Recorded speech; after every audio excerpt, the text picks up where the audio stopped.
जो कि है सम ईप और काउंट ईप फॉर्मूला। बेसिकली ये करता क्या है मैं प्रैक्टिकली दिखाना चाहूँगा, लेकिन ये स्टैटिस्टिकल फॉर्मूला इसलिए बोला जाता है क्योंकि इससे एक स्टैटिस्टिक रिपोर्ट आप निकाल सकते हैं। कैसे? एग्जाम्पल के लिए मैंने यहाँ पे दो शीट लिए, दोनों शीट के ऊपर मैं दिखाने वाला हूँ। ये डेमो शीट है सम ईप एंड काउंट ईप, और यहाँ पे ये एक्चुअल डेटा अगर है तो आप इसका इस्तेमाल कैसे करोगे, राइट? तो दोनों डेटा पे मैं दिखाने वाला हूँ। सबसे पहले डेटा समझने के लिए मैंने आसान लिया है। यहाँ पे आपको सीरियल नंबर दिखाई दे रहा है, टीम लीडर है, प्रोजेक्ट है, यहाँ पे दो प्रोजेक्ट है, मार्क और रॉक, दो प्रोजेक्ट भी है और उसका सेल्स है। अब आपको क्या करना है, पहले मैं आपको काउंट ईप बताने वाला हूँ, उसके बाद सम ईप बताने वाला हूँ। तो यहाँ पे मुझे क्या करना है, प्रोजेक्ट काउंट करने के लिए बोला गया है और मुझे काउंट करना है और एक सेल्स भी यहाँ पे, राइट? तो ये जो प्रोजेक्ट काउंट करना है उसके लिए मुझे यूज़ करना पड़ेगा काउंट ईप, और जो सेल्स काउंट करना है उसके लिए मुझे यूज़ करना पड़ेगा सम ईप। ऐसा क्यों, मैं बताता हूँ। क्योंकि यहाँ पे सेल्स में टोटल काउंट करना है, बेसिकली सेल्स टोटल कितना है इन प्रोजेक्ट का, मार्क का टोटल सेल्स कितना है और रॉक का टोटल सेल्स कितना है। तो यहाँ पे नंबर दिए है तो भाई मुझे टोटल निकालनी है, तो सम मतलब एडिशन, और सम लगाना है कंडीशन के साथ कि भाई ये डेटा के अंदर जो मार्क है उसका टोटल कितना होगा और ये डेटा के अंदर जो रॉक है उसका टोटल कितना होगा, सम ईप कंडीशन के साथ। वैसे ही काउंट ईप मुझे काउंटिंग करना है कि भाई यहाँ पे मार्क के कितने प्रोजेक्ट है इस लिस्ट में और रॉक के कितने प्रोजेक्ट है, राइट? काउंटिंग करना है। तो बेसिकली ये होगा काउंट ईप, यानी कि कंडीशन के हिसाब से काउंट करना है। ईप मतलब कंडीशन देना है, मुझे कंडीशन देना है कि मार्क है तो वो कितने काउंट है और रॉक है तो वो कितने। तो कैसे लगाएंगे काउंट ईप फॉर्मूला, ज़्यादा ध्यान दीजिए। इज इक्वल टू करने के बाद यहाँ पे मैं लिखूँगा काउंट ईप, उसके बाद टैब बटन प्रेस करूंगा। अगर आप काउंट ईप इतना लिखते हो तो यहाँ पे आपको डिस्क्रिप्शन आ जाता है, counts the number of cells within a range that meet the given condition. जो कंडीशन हम देंगे वो कंडीशन जहाँ जहाँ मिल रहे उसके नंबर ऑफ सेल्स काउंट करेगा। जैसे मैं काउंट ईप ओपन ब्रैकेट दे दूंगा, आपको क्या करना है आपको पता ही है ऑलरेडी। काउंट ईप लिखने के बाद या सिलेक्ट करने के बाद टैब बटन प्रेस करते ही ये पूरा फॉर्मूला आ जाता है ओपन ब्रैकेट के साथ। यहाँ पे रेंज और क्राइटेरिया दो चीज़ें देनी है। आर्ग्यूमेंट्स हमेशा ध्यान दे दो, हमेशा आपको फॉर्मूला सीखना है, समझना है, लॉजिक समझना है। तो यहाँ पे आर्ग्यूमेंट को पहले पढ़ लेना है। भाई रेंज देना है तो रेंज हमें देना है कि भाई किसको काउंट करना है, हमें प्रोजेक्ट को काउंट करना है। तो प्रोजेक्ट कॉलम को सिलेक्ट कर लेंगे, राइट?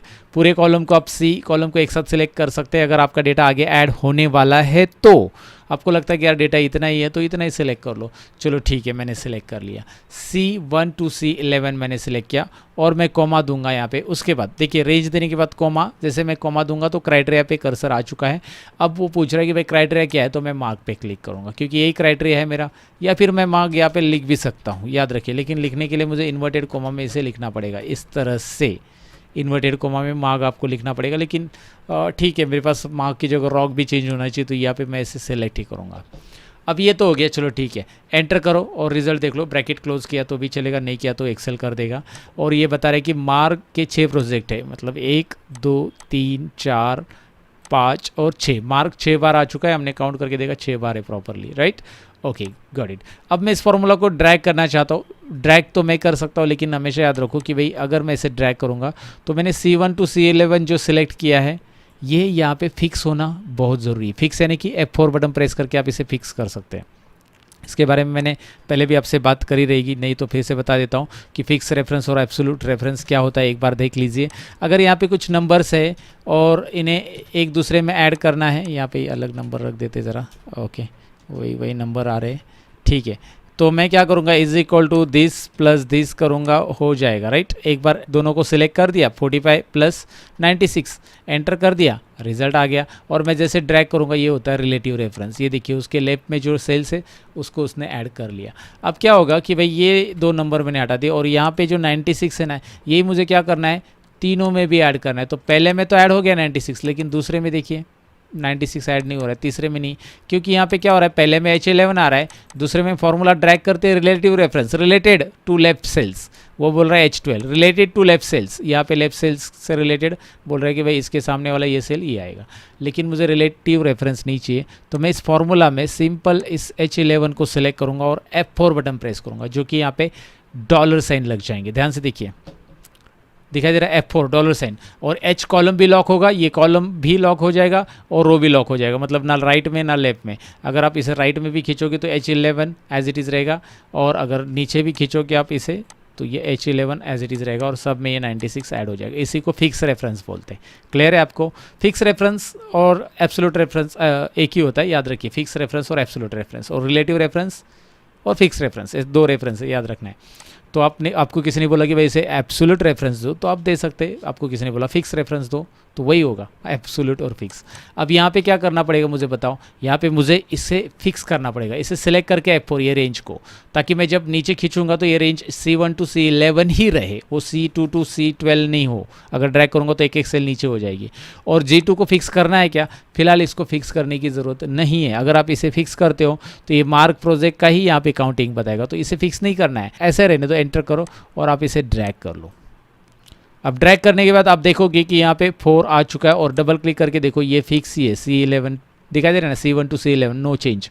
बट यहाँ पे G3 होना चाहिए, जो कि हो चुका है, और हमें रॉक का ही चाहिए कैलकुलेशन। तो ये बात समझ लो, 6 और 4 यहाँ पे काउंटिंग आ चुका है। काउंट टिप मैंने एक्सप्लेन किया है। अब एक बार खुद से ट्राई करोगे, देखिए कोई भी फॉर्मूला 1-2 बार ट्राई कर लो खुद से, तभी वो थोड़ा सा पल्ले पड़ जाता है, राइट? तो ये मेरा कहना रहता है हमेशा। अब क्या करेंगे, हम काउंट सेल्स निकालेंगे।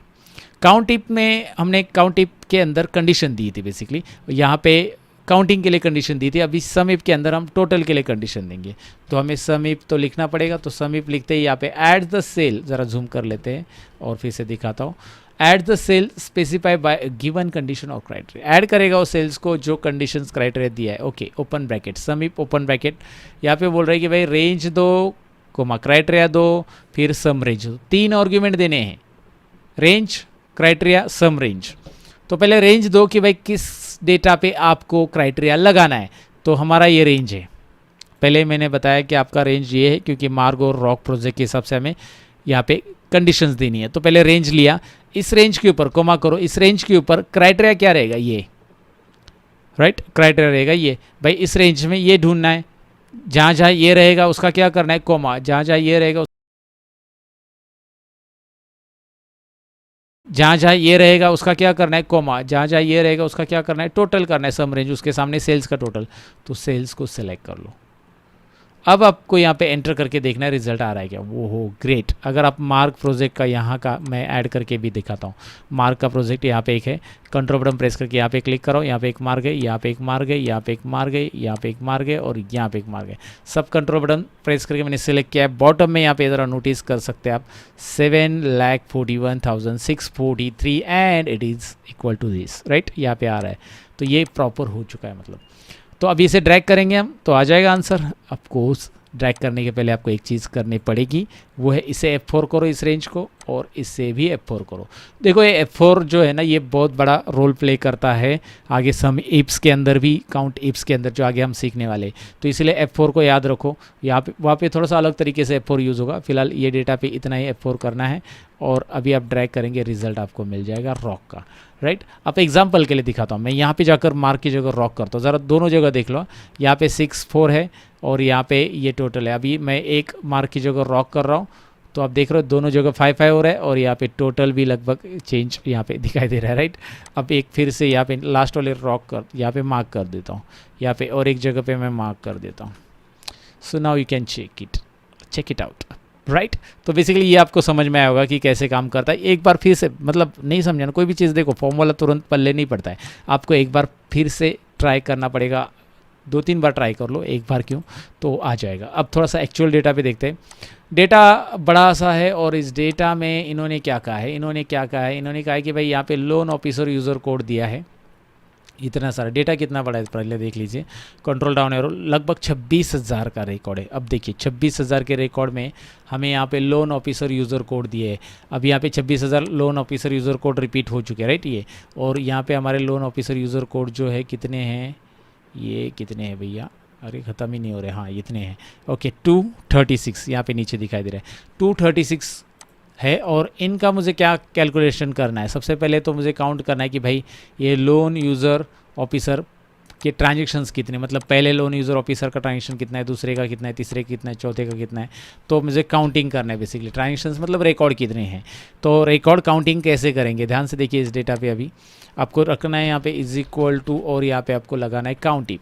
ये देखिए जूम कर रहा हूँ मैं, रेंज और क्राइटेरिया। आपको रेंज पूरा कॉलम लेना है, अभी सिलेक्ट करने के लिए पूरा कॉलम ले सकते हैं, या फिर इधर कर्सर रखिए अब जितना डेटा है उतना ही सिलेक्ट करना है, तो कर्सर पहले रखिए और स्क्रॉल नहीं करना है, कुछ नहीं, control shift down arrow press कर दीजिए, पूरा data select, right. Control shift down arrow press कीजिए, उसके बाद आप कंट्रोल बैक स्पेस दोबारा दबाइए। कंट्रोल बैक स्पेस इसीलिए ताकि आप इस फॉर्मूला में आ जाओ, याद रखो।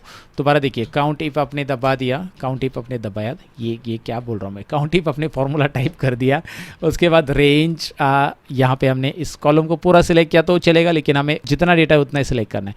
तो मैं इसे क्लिक कर रहा हूँ यहाँ पे, पहले सेल पे control shift down arrow, control shift hold करना है, डाउन एरो प्रेस करना है। चलो यहाँ तक क्लियर हो चुका होगा आपको।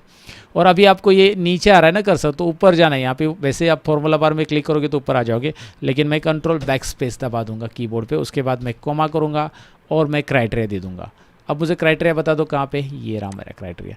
और इस रेंज को क्या करना पड़ेगा आपको, एक बार जूम कर लेते, इस रेंज को क्या करना पड़ेगा, F4 करना पड़ेगा गाइज, ये तो भूलो मत।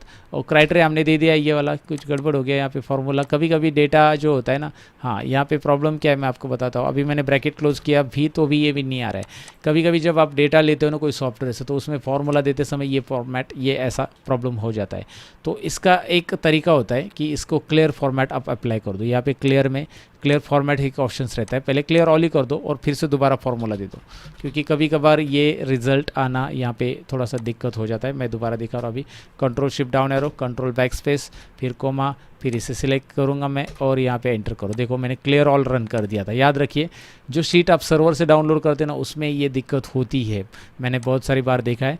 तो उस टाइम पे ये फॉर्मेट, यहाँ पे जाकर क्लियर ऑल करो और दोबारा उसमें फॉर्मूला दो, वो रिजल्ट दे देगा। और डबल क्लिक करो, बता रहा है काउंटिंग, कि भाई ये जो है ये चम, ये EMMC कोड रहेंगे उनके, लोन ऑफिसर यूज़र कोड है बेसिकली।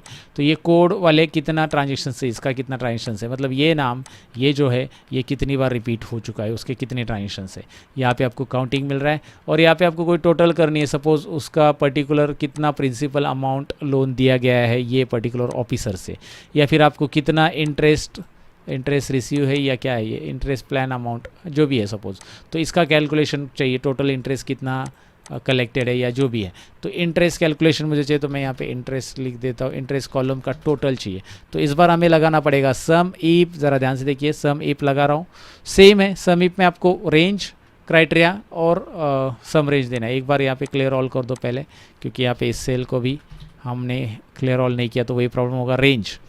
रेंज देंगे, ये आप इसे कंट्रोल शिफ्ट डाउन एरो से सिलेक्ट कर सकते हैं, पूरा कॉलम भी ले सकते हैं, राइट। पूरा कॉलम मैंने लिया, पूरा कॉलम लेने के बाद कोमा, उसके बाद क्राइटेरिया रहेगा, ये आपको याद रहे, पूरा कॉलम लेके भी चलेगा, क्राइटेरिया भी चलेगा।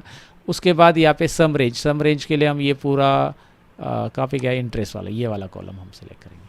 अब जब आप पूरा कॉलम सिलेक्ट करते हैं और आपको हॉरिजॉन्टल ड्रैग नहीं करना है, ध्यान से देखिए, वर्टिकली ड्रैग करना है, तो आप यहाँ पे फिक्स नहीं करोगे तो भी चलेगा सेल्स को, राइट। आपको फिक्स कब करना है, जब आप पर्टिकुलर रेंज देते हो तो आपको फिक्स करने की ज़रूरत है। जैसे इस रेंज में यहाँ पे तो मैंने फिक्स नहीं किया, गलत हो गया ना यार, बताया नहीं आपने, यहाँ पे फिक्स नहीं किया और तो आप सबकी टोटल गलत आई रहेगी। क्योंकि क्या हो रहा है दिखाता हूँ मैं, इस फॉर्मूला में आइए, देखिए ये यहाँ से नीचे काउंट कर रहा है, इस सेल में ये यहाँ से नीचे काउंट कर रहा है, ऊपर से नहीं ले रहा है। तो यहाँ पे हमने फिक्स नहीं किया है और ये गलती हो गई है, मेरे से तो होगी, आपसे नहीं होनी चाहिए, याद रखो। अब मैं बातों में भूल गया, लेकिन मैं दोबारा वहाँ पे आया और मैंने चेकआउट किया कि भाई ये प्रॉब्लम है। तो अभी आप देख सकते हैं, तो यहाँ पे फिक्स करना बहुत ज़रूरी है, फिक्स करते ही आपका प्रॉपर रिजल्ट आने वाला है, याद रखिए। अब यहाँ पे भी अभी क्या करना है, यहाँ पे देखिए, इसको फिक्स करने की बिल्कुल ज़रूरत नहीं, पूरा कॉलम हमने लिया है, तो यहाँ पे अभी कुछ चेंजेस नहीं हो रहे। जैसे आप देखोगे पूरा का पूरा कॉलम ही सिलेक्टेड है, राइट, और आपको टोटल मिल रहा है। तो सम ईप यहाँ पे कैसे इस्तेमाल करना है, काउंट ईप भी एक्चुअल डेटा पे कैसे इस्तेमाल करना है, इसकी आइडिया आपको आ चुकी होगी।